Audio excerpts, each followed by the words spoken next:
આજે આપણે બનાવીશું ચણાના લોટના પુડલા। તો આપણે સૌથી પહેલા ચણાનો લોટ લઈશું। ચણાના લોટમાં આપણે ડુંગળી એડ કરીશું।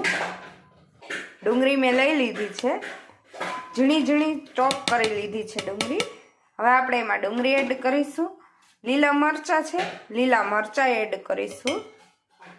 પછી આપણે એમાં મરચાંની ભૂકી થોડીક એડ કરીશું, થોડીક હળદર એડ કરીશું। પછી આપણે એમાં થોડો ગરમ મસાલો એડ કરીશું।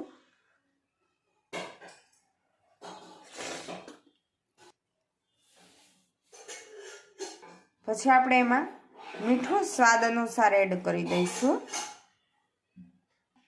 પછી આપણે આમાં થોડીક કોથમરી એડ કરીશું। હવે આપણે આ બધું સારી રીતે હલાવી લઈશું। હવે આપણે આમાં સરખું હલાવી લીધું છે। હવે આપણે આમાં પાણી એડ કરતા જઈશું અને હલાવતા જઈશું। હવે આપણો રાખ તૈયાર થઈ ગયો છે। હવે આપણે એને પુડલા પાડી લઈશું। આપણી આ લોઢી ગરમ થઈ ગઈ છે, આપણે એમાં પુડલો પાડીશું।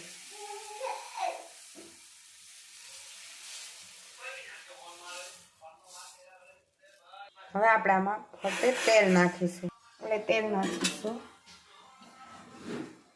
અને ફરતે તેલ નાખી દઈશું।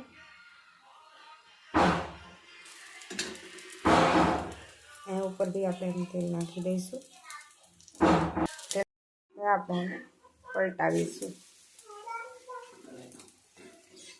એવી જ રીતના બીજી સાઈડ શેકી લઈશું।